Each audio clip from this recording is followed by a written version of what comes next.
위쿡 공유주방에서 식품 판매를 시작하기 위해서는 4가지 행정 서류를 작성해 주셔야 해요. 원자재 규격서, 유통기한 설정사에서 식품 표시사항, 제조 방법 설명서인데요. 본래 즉석 판매 제조가 공업의 경우 식품 표시사항과 제조 방법 설명서 2가지만 만족하면 됩니다.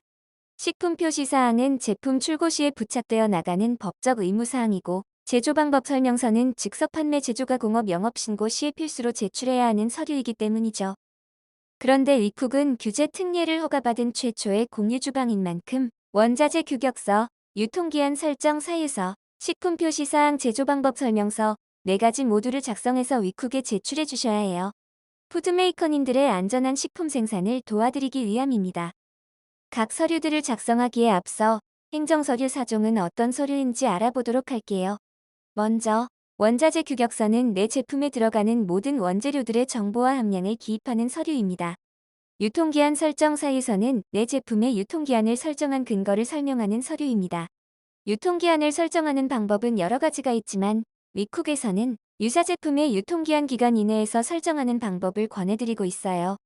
즉, 나의 제품과 유사한 시중에 유통되고 있는 제품의 유통기한을 참고해서 내 제품의 유통기한은 해당 기간과 같거나 짧게 설정해주는 거죠. 식품 표시 사항에는 식품 등의 표시 기준에 따라 제품명, 식품 유형, 영업소 명칭 및 소재지, 유통기한 등의 정보를 기재해야 해요. 시중에 출시된 식품의 뒷면을 보면 여러 정보들이 적힌 라벨이 붙어 있지 않나요? 이 라벨이 바로 식품 표시 사항입니다. 실제로 서류 형식은 아니지만 위쿡에서 자체적으로 서류 양식을 만들어서 푸드메이커님들이 올바르게 작성할 수 있도록 안내해드리고 있어요. 제조 방법 설명서는 제품의 제조 방법을 단계별로 설명하는 서류입니다. 작성 순서는 원자재 규격서, 유통기한 설정서에서 식품 표시사항, 제조 방법 설명서 순으로 해주시면 돼요. 쉬운 예시를 위해서 위쿡 공유주방에서 트리플 치즈 피자를 생산하는 푸드메이커가 되어 볼게요. 트리플 치즈 피자를 판매하기 위해 필요한 4가지 행정 서류들을 작성해 보겠습니다. 첫 번째 순서인 원자재 규격서부터 알아볼까요? 트리플 치즈 피자에 적용해서 설명해 드릴게요. 트리플 치즈 피자에는 냉동도우, 토마토 소스, 양송이, 피망, 양파, 모짜렐라 치즈, 고다 치즈, 에멘탈 치즈, 총 8가지의 원재료가 필요한데요. 원자재 규격서에는 이 8가지의 원재료들이 얼마나 들어가는지를 작성해주는 서류라고 이해해주시면 됩니다. 본격적으로 원자재 규격서를 작성하기 전에 미리 알아둬야 할 준비사항이 있어요. 먼저, 내 제품의 원재료에 알레르기 유발 물질이 있는지 확인해야 합니다. 알레르기 유발 물질 항목은 법제처에서 확인할 수 있는데요. 법제처 사이트에 접속한 후 법령명에 들어가서 식품 등의 표시 광고에 관한 법률 시행 규칙을 검색해주세요. 다음으로 별표 서식 2번을 눌러주시면 알레르기 유발 물질이 자세하게 나와 있어요. 내 제품에 들어가는 원재료가 알레르기 유발 물질 자체이거나 알레르기 유발 물질을 가공해서 만들었다면 알레르기 유발 물질이 함유되어 있다고 반드시 기재해 주어야 해요. 예를 들어 우유가 들어갔거나 우유로 만들어진 치즈가 들어간 경우 둘 다 알레르기 유발 물질이 함유되었다고 보는 거죠. 알레르기 유발 물질이 들어가 있는 경우 사진과 같이 원자재 규격서에도 알레르기 유발 물질 함유라고 기재해 주어야 합니다. 준비사항 2번째, 식자재 함량 계산하기입니다. 즉, 제품의 각 원재료들이 얼마나 들어갔는지를 미리 계산하는 거죠. 이때 계산식은 각 원재료의 중량 나누기 전체 중량 곱하기 100입니다. 화면에 보이는 것처럼 엑셀 파일에 따로 식자재 함량을 계산해두면 좋습니다. 트리플 치즈 피자에 들어가는 각 원재료들의 중량들과 모든 중량을 합한 총 중량을 정리해놨는데요. 이때 원재료 기입 순서는 꼭 함량이 많은 순서대로 작성해주세요. 예시로 냉동도우 함량을 계산해볼까요? 냉동도우는 80g, 전체 중량은 205g이니까 80 나누기 205 곱하기 100, 즉 39.02 이하로 나옵니다. 계산된 결과가 이렇게 소수점 아래 여러 자릿수로 나오는 경우가 있는데요. 이때에는 소수점 2번째 자리까지만 기입해주세요. 마찬가지로 다른 원재료들의 함량도 모두 소수점 2번째 자리까지만 작성해주시면 됩니다. 그리고 이 모든 함량들을 더했을 때 총합이 반드시 100이 나와야 해요. 사전 준비 사항도 완료됐으니 이제 원자재 규격서를 작성해 볼까요? 전달받으신 원자재 규격서 엑셀 파일을 보시면 여러 가지 항목이 있어요. 생산 제품명, 식자재 제품명, 식자재 제품 유형, 식자재 함량, 식자재 세부 표시사항, 알레르기 유발물질, 제품 표시사항 이미지 첨부란이 있네요. 각 원재료별로 해당 항목들을 하나씩 채워주시면 돼요. 아까 앞에서 작성한 식자재 함량 계산표와 마찬가지로 원자재 규격서도 함량이 많이 들어간 순서대로 작성해 주시면 돼요. 그럼 가장 함량이 많은 냉동도우부터 원자재 규격서에 작성해 보겠습니다. 원자재 규격서에 넣어야 하는 정보들은 사실 원재료의 식품 표시 사항에 다 나와 있는 내용이에요. 이 내용들을 참고해서 기입해 주시면 돼요. 지금부터 냉동도우의 식품 표시 사항에 있는 내용을 원자재 규격서에 그대로 받아 적을 것이기 때문에 식품 표시 사항과 원자재 규격서를 번갈아 보면서 작성해 볼게요. 우선 생산 제품명에는 생산하려는 상품의 이름을 적어주세요. 트리플 치즈 피자라고 적혀 있네요. 다음으로 식자재 제품명에는 냉동도우의 제품명인 크러스트를 적어주세요. 저희끼리는 냉동도우라고 부르더라도 실제 제품명을 그대로 기입해 주셔야 해요. 식자재 제품 유형에는 빵류라고 적어줍니다. 다음으로 식자재 함량을 적어주셔야 하는데요. 아까 앞에서 작성한 식자재 함량 계산표 내용을 그대로 적어주시면 돼요. 냉동도우는 39.02%이니까 식자재 함량란에도 39.02를 적어주시면 됩니다. 다음으로 식자재 세부 표시 사항에는 냉동도우의 원료명을 그대로 적어주세요.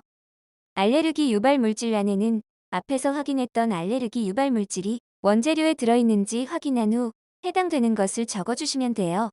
자세히 살펴보니 알레르기 유발 물질에 해당되는 밀, 대두, 원유가 포함되어 있습니다. 특히 원유의 경우 알레르기 유발 물질을 표시할 때에는 원유보다는 우유라는 단어를 일반적으로 사용합니다. 그렇기 때문에 올바른 식품 표시 사항이라면 밀, 대두, 우유 함유라는 문구가 추가로 기재되어 있어야 하죠. 하지만 이 냉동도우의 식품 표시 사항의 경우 해당 문구가 없기 때문에 잘못 작성한 식품 표시 사항이라고 볼 수 있습니다. 우리 푸드메이커 여러분들도 원재료 규격서를 작성할 때 원재료의 식품 표시 사항에 알레르기 유발 물질이 함유되었다는 문구가 없더라도 직접 원료명을 한 번씩 확인해 주시면 좋아요. 자, 알레르기 유발 물질을 확인했으니 다시 원자재 규격서로 돌아와서 밀, 대두, 우유 함유라고 작성해 주세요. 마지막으로 제품 표시사항 이미지 첨부란에는 냉동도우의 식품 표시사항을 사진 찍어서 이미지로 첨부해 주시면 됩니다. 원자재 규격서의 첫 번째 원자재인 냉동도우의 정보들을 모두 입력하면 이런 모습입니다. 다른 예시로 농산물인 양송이를 기입해 볼게요. 가공품인 냉동도우와는 다르게 농산물의 경우 식품 표시사항이 없을 수 있어요. 이때에는 포장종이 혹은 온라인 상세 페이지 등에서 원산지가 드러난 내용을 참고해 주시면 돼요. 식자재 제품명에는 농산물의 이름, 즉 무농약 브라운 양송이 버섯, 식자재 제품 유형은 농산물이라고 적어주시면 됩니다. 식자재 함량 칸에는 앞서 작성한 식자재 함유량을 참고해서 7.32%를 기입해 주세요. 식자재 세부 표시 사항에는 농산물의 이름과 원산지를 기입해 주시면 돼요. 이 양송이의 경우 양송이 괄호 국내산이라고 작성하면 되겠죠. 다음으로 알레르기 유발 물질은 해당 농산물이 알레르기 유발 물질에 해당하는지 확인하고 해당되지 않는 경우는 공란으로 비워두시면 돼요. 마지막으로 제품 세부 표시사항 이미지 첨부는 아까 말씀드린 것처럼 포장종이, 상세 페이지 이미지 등 원산지가 드러난 이미지를 올려주시면 끝입니다. 양송이의 정보들을 모두 입력한 모습입니다. 동일한 방식으로 함량 순서에 따라 나머지 원재료들을 기입해 주시면 원자재 규격서 작성 완료입니다. 앞서 작성한 원자재 규격서에 이어 유통기한 설정 사유서를 작성해 보겠습니다. 트리플 치즈 피자의 경우 시중에 유통되고 있는 유사 피자 제품을 찾아주는 것이 먼저겠죠. 유사 제품은 라케컬리에서 유통되고 있는 봄의 나폴리 마르게리타 피자로 선택했습니다. 이때 주의할 점이 있습니다. 비교 대상이 반드시 품목 보고 번호를 갖고 있어야 하는 건데요. 이 품목 보고 번호는 식품 제조 가공업으로 영업 신고를 한 제품이 제품 품목 보고를 완료했을 때 발급되는 번호입니다. 내가 비교 대상으로 삼는 식품이 품목 보고 번호를 갖고 있는지 반드시 확인해 주세요. 또한 비교 대상으로 정하려는 제품과 내 제품이 화면에 보이는 것과 같이 식품 유형에서부터 살균 또는 멸균 방법까지의 7가지 항목이 동일해야 해요. 이 내용은 작성 예시 부분에서 한 번 더 설명드릴게요. 고메 나폴리 피자로 비교 제품을 정했으니 유통기한 설정 사유서를 작성해 볼까요? 유통기한 설정 사유서에도 작성 순서가 있습니다. 제품 사진 및 표시사항 첨부를 첫 번째로, 유사 제품 비교를 두 번째로, 최상단의 영역을 세 번째로, 종합 판단을 가장 마지막 순서로 작성해 주시면 됩니다. 먼저 첫 번째로 작성해야 한다고 말씀드린 제품 사진 및 표시사항 첨부부터 채워볼게요. 제품 사진 부분에는 말 그대로 유사 제품의 사진을 넣어주시면 돼요. 고메 피자의 제품 사진을 넣어주겠습니다. 마켓컬리 같은 온라인 채널에서 판매되는 제품이라면 상세 페이지에서 이미지를 캡처해 주시면 돼요. 다음으로 식품 표시 사항에는 고메 피자의 식품 표시 사항을 넣어주면 돼요. 마찬가지로 온라인 판매 제품이라면 상세 페이지에 있는 식품 표시 사항 이미지를 캡처해서 넣어주면 됩니다. 세 번째로 비교하려는 제품의 정보를 넣어줘야 하는데요. 비교 제품의 정보는 식품안전나라에서 확인할 수 있어요. 아까 앞에서 설명한 고메 피자의 품목 보고 번호를 식품안전나라에 검색해 보겠습니다. 식품안전나라에 들어가서 전문 정보를 누른 후 국내 식품 검색으로 들어가 주세요. 보고 번호에 아까 찾은 고메 피자의 품목 보고 번호를 입력해 주세요. 하이픈 제외하고 숫자만 넣어주시면 돼요. 검색 후 조금만 기다려 주시면 이렇게 고메 나폴리 마르게리타 피자라고 뜨죠? 제품명을 눌러주면 제품의 상세사항이 뜨는데요. 그 안에 제품 정보를 캡처해 주시면 돼요. 자, 다시 유통기한 설정 사유서로 넘어와서 아까 캡처한 제품 정보를 엑셀 시트에 넣어주시면 됩니다. 두 번째로 유사 제품 비교란을 채워볼게요. 보시는 것처럼 오른쪽 열은 비교 제품인 고메 피자의 정보를 입력하는 칸입니다. 왼쪽 열은 내가 판매하려는 트리플 치즈 피자의 정보를 입력하는 부분입니다. 오른쪽에 비교 제품 정보부터 기재해 볼게요. 이때 고메 피자의 정보들은 고메 피자의 식품 표시 사항과 아까 식품안전나라에서 찾은 제품 정보들을 참고하면서 채워주시면 돼요. 먼저 제품명에는 고메 나폴리 마르게리따 피자, 제조사에는 식품 표시 사항에 나와 있는 업소명을 적어주시면 돼요. 식품 유형도 식품 표시 사항을 참고해서 빵류라고 적어줄게요. 다음으로 성상은 아까 식품안전나라에서 찾은 제품 정보의 제품 형태 부분을 기입해 주시면 돼요. 고유의 색택을 가지고 이미 이취가 없어야 함을 그대로 작성하겠습니다. 포장 재질 및 방법은 식품 표시 사항을 참고해서 폴리프로필렌, 보존 및 유통 온도에는 마이너스 18도 이하에서 냉동 보관을 적어주세요. 보존료 사용 여부에서부터 살균 또는 멸균 방법은 식품 표시 사항에 기재되어 있는 경우에만 작성해 주시면 돼요. 고메 피자의 경우 해당되지 않기 때문에 이렇게 해당 없음이라고 기입하겠습니다. 유통기한은 식품안전나라의 제품 정보를 참고해 제조일로부터 9개월까지라고 작성해 주세요. 기존 유통제품의 정보를 다 채워 넣은 모습입니다. 다음으로 왼쪽 열에 내 제품의 정보를 입력해 줄 건데요. 먼저 제조사란에는 자신의 영업소명을 넣어주시면 됩니다. 이때 반드시 영업신고한 업소명으로 넣으셔야 합니다. 다음으로 식품 유형부터 살균 또는 멸균 방법까지는 기존 유통제품에 적은 내용을 그대로 적어주시면 됩니다. 아까 앞에서 비교 제품을 선정할 때에는 식품의 유형에서부터 살균 또는 멸균 방법까지 7가지의 항목이 내 제품과 동일해야 한다고 말씀드렸는데요. 바로 그 항목이 화면에 보이는 3번부터 9번까지의 항목입니다. 오른쪽과 동일한 내용을 왼쪽 칸에 그대로 옮겨 적겠습니다. 단, 포장 재질 및 방법 항목에서 폴리프로필렌과 폴리에틸렌, 페트는 동일 재질로 취급하고 있으니 참고해 주세요. 마지막으로 유통기한의 경우 기존 유통제품의 유통기한이 9개월까지라면 내 제품의 유통기한은 9개월 이내로 설정하는 것을 권장드려요. 유사 제품의 제조 공정과 위쿡에서 생산하는 제품의 제조 공정이 다를 수 있기 때문입니다. 세 번째 순서로 메뉴에 내 제품의 유통기한 정보를 입력할 건데요. 식품의 유형부터 유통기한 영역까지는 방금 앞에서 작성했던 정보들을 바탕으로 채워주시면 됩니다. 실험 수행 기간 종류, 그리고 실험 수행 기간명은 유통기한 실험을 한 경우에만 채워주시면 됩니다. 앞선 사례와 같이 유사 제품과의 비교를 통해 유통기한을 설정한 푸드메이커 분들이라면 실험 수행 기간 종류는 생략으로 실험 수행 기간명은 공란으로 비워주세요. 마지막으로 종합 판단 부분에는 최종 결정된 유통기한 기간과 날짜, 서명을 해주시면 됩니다. 1에서 4까지 모두 작성하면 이런 모습입니다. 두 번째 서류, 유통기한 설정서에서 작성 완료입니다. 세 번째 서류인 식품 표시 사항을 작성해 볼게요. 식품 표시 사항은 원자재 규격서와 유통기한 설정서에서 두 가지 서류를 바탕으로 작성하는 것이기 때문에 앞서 작성한 정보는 자동으로 입력되어 회색으로 표시됩니다. 흰색 셀만 채워주시면 돼요. 먼저 영업소 빈칸에 보기를 누르면 두 가지 주소가 나오는데요. 위쿡 사직 지점에서 생산하는 경우 위에 주소를, 위쿡 송파 지점에서 생산하고 계시다면 아래의 주소를 눌러주시면 돼요. 다음으로 내용량을 기입해 볼게요. 내용량은 실제 제품의 최종 무게입니다. 즉, 패키징 무게를 제외한 순수한 내용물만의 중량을 의미합니다. 이 트리플 치즈 피자의 경우 내용량을 300g이라고 가정하겠습니다. 내용량은 소수점까지 기입할 필요는 없어요. 다시 식품 표시 사항으로 돌아와서 내용량의 300g을 기입해 주겠습니다.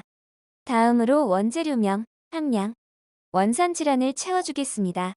작성 시에 유의해야 할 점들이 많으니 집중해서 봐주세요. 첫 번째로 원재료 작성 순서를 알아야 합니다. 제품에 들어간 원재료들의 함량이 높은 순서대로 작성해 주시면 돼요. 원재료 함량 순서는 이전에 작성했던 식자재 함량 계산표나 원자재 규격서를 참고해 주세요. 이 트리플 치즈 피자의 경우 냉동 도우, 토마토 소스, 양송이, 양파, 피망, 그리고 치즈 3종 순으로 작성하면 됩니다. 두 번째로 원재료명 표기 방법을 알아야 합니다. 냉동 도우의 경우 정확한 제품명은 크러스트이고 식품의 유형은 빵류입니다. 이 두 가지 중 아무거나 선택해서 적어주시면 돼요. 예시에는 원재료 제품명인 크러스트라고 작성되어 있지만 빵류라고 작성해도 무방해요. 세 번째 유의사항은 세부 원재료 표기입니다.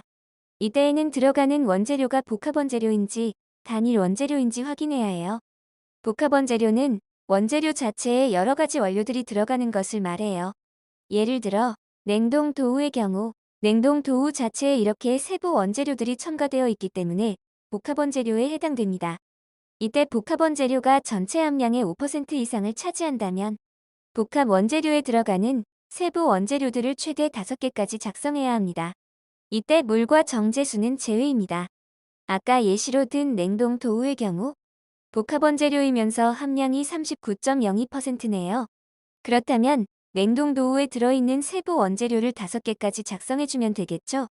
강력 1등급, 대두요, 정제염, 백설탕, 유청분말 이렇게 5개를 작성하면 됩니다. 세부 원재료가 5개 미만이라면 해당되는 세부 원재료들 모두 작성해주시면 돼요. 동일한 방식으로 토마토 소스도 여러 세부 원재료들이 들어간 복합 원재료이고 5% 함량을 넘기 때문에 복합 원재료 토마토 소스에 들어가는 5가지 세부 원재료를 작성해야 해요. 토마토 페이스트, 바실, 천연차 향료, 정제소금, 구연산을 기입하면 되겠죠? 반면 농산물 같은 단일 원재료의 경우 세부 원재료가 없으므로 그냥 원재료명만 적어주세요. 양송이, 양파, 피망 이렇게요. 네 번째로 함량 표기입니다. 제품명에 원재료명이 포함되는 경우에는 반드시 함량을 기재해 주셔야 돼요. 예시로 든 트리플 치즈 피자의 경우 3가지의 치즈가 들어갔다는 의미이기 때문에 모짜렐라, 고다, 에멘탈 치즈의 함량을 꼭 적어줘야 해요. 앞서 작성한 식자재 함량표를 참고해서 4.88%를 작성해야 합니다. 또한 기본적으로 식품 표시 사항의 원재료 표기 글자 크기는 10포인트인데요. 이렇게 제품명에 원재료가 포함되는 경우에는 해당 원재료 텍스트 크기를 14포인트로 키워주세요. 모짜렐라, 고다, 에멘탈 치즈 텍스트 크기를 14포인트로 작성해주시면 됩니다. 다음으로 원산지 표기인데요. 식자재 함량 상위 3개에 해당하는 원재료들의 원산지만 표기한 후 볼드 처리해주시면 돼요. 앞서 작성한 식자재 함량표를 보니 1순위는 냉동도, 2순위는 토마토 소스, 3순위는 양송이, 양파, 피망이네요. 양송이, 양파, 피망처럼 함량이 동일한 경우 공동 3순위로 생각해 주시면 됩니다. 그런데 냉동 도우 같은 복합 원재료의 경우에는 그 안에 들어가는 세부 원재료마다 원산지가 다를 수도 있어요. 냉동 도우의 식품 표시 사항을 보면 강력 1등급은 미국, 캐나다산, 대두유는 수입산, 유청분말은 국산. 이렇게 세부 원재료마다 원산지가 다르죠. 그럴 때에는 상위 2개에 해당하는 세부 원재료들의 원산지만 작성하면 됩니다. 냉동 도우의 경우 상위 2개 세부 원재료는 강력 1등급과 대두유입니다. 강력 1등급의 원산지인 미국, 캐나다산과 대두유의 원산지인 수입산을 작성한 후 볼드 처리해주면 돼요. 토마토 소스의 경우도 원재료 함량 상위 3개에 속하고 복합 원재료이기 때문에 동일하게 상위 2개에 해당하는 세부 원재료들의 원산지까지만 작성해주면 되는데요. 그런데 자세히 보니 원산지가 미국 하나만 쓰여 있네요. 그럴 때에는 그냥 미국만 작성해주시고 볼드 처리하면 됩니다. 단일 원재료인 양송이, 양파, 피망은 원산지가 하나일 수밖에 없겠죠. 해당되는 원산지를 각각 하나씩 작성해주고 볼드 처리해주세요. 또한 제품명에 원재료명이 포함되어 있는 경우라면 단일 원재료의 원산지를 추가 작성해야 해요. 예시로 설명하고 있는 트리플 치즈 피자에는 해당되지 않기 때문에 딸기 무스 케이크로 예를 들어보겠습니다. 제품명이 딸기 무스 케이크라면 딸기라는 단일 원재료의 원산지를 표기해줘야 합니다. 트리플 치즈 피자의 경우 제품명에 치즈가 있어도 치즈의 원산지가 기재되어 있지 않은 이유는 치즈가 단일 원재료가 아닌 복합 원재료이기 때문입니다. 식품 표시사항 표기법의 경우 워낙 고려해야 할 부분이 많기 때문에 다시 한번 정리해 볼게요. 원재료의 경우 반드시 함량순으로 작성해 주셔야 해요. 원재료를 작성할 때에는 원재료의 제품명이나 식품 유형으로 표기해 주세요. 원재료가 복합 원재료이고 함량이 5%를 넘는다면 상위 5가지 세부 원재료를 표기해 줘야 해요. 5%를 넘지 않거나 단일 원재료라면 제품명 혹은 식품의 유형만 작성해 주시면 됩니다. 함량은 제품명 자체의 원재료가 포함된 경우에만 기재해 주시면 돼요. 해당 원재료명과 함량의 폰트 크기는 14포인트로 해주세요. 원산지의 경우 상위 3순위에 해당되는 원재료들의 원산지를 기입하고 볼드 처리해주세요. 이때 상위 3순위에 해당하는 원재료 중 복합 원재료의 경우 상위 2순위까지의 세부 원재료들의 원산지를 기입하면 됩니다. 또한 제품명에 단일 원재료명이 포함되어 있다면 해당 원재료의 원산지도 추가적으로 표시하셔야 합니다. 가장 마지막 순서로 오른쪽 열의 정보를 작성해 보겠습니다. 해당 부분은 법적 사항과 소비자에게 추가로 알려주고 싶은 내용을 기재하는 부분입니다. 회색 셀에 있는 내용은 수정 없이 그대로 기입해 주시고 새로운 내용은 흰색 셀에만 채워주시면 됩니다. 먼저 고객 상담실 번호로 고객 응대가 가능한 개별 연락처를 기재해 주세요. 다음으로 분리배출 마크를 삽입해 주셔야 하는데요. 분리배출 마크는 전달드린 작성 시트 맨 앞에 링크를 통해 생산자 책임 재활용 제도 사이트에 들어가시면 다운받을 수 있습니다. 제품의 용기에 해당하는 마크를 다운로드한 후 이미지를 첨부해 주세요. 세 번째로 소비자에게 추가로 안내할 주의사항을 기재해 주셔도 됩니다. 냉동 제품이라면 이미 냉동되었으니 해동 후 다시 냉동하지 말라는 내용을 넣어도 좋습니다. 이때 유의할 점은 소비자가 헷갈릴 만한 내용은 기재하지 않는 것입니다. 예를 들어 냉동 제품의 경우 냉동 보관 이외에 냉장 보관 시에는 며칠 내에 섭취하라는 내용은 기재하면 안 됩니다. 유통기한이나 보관 온도는 무조건 한 가지 기준으로만 작성해 주세요. 그 외에도 식품의 유형에 따라 추가로 기입해야 하는 정보들이 있을 수 있는데요.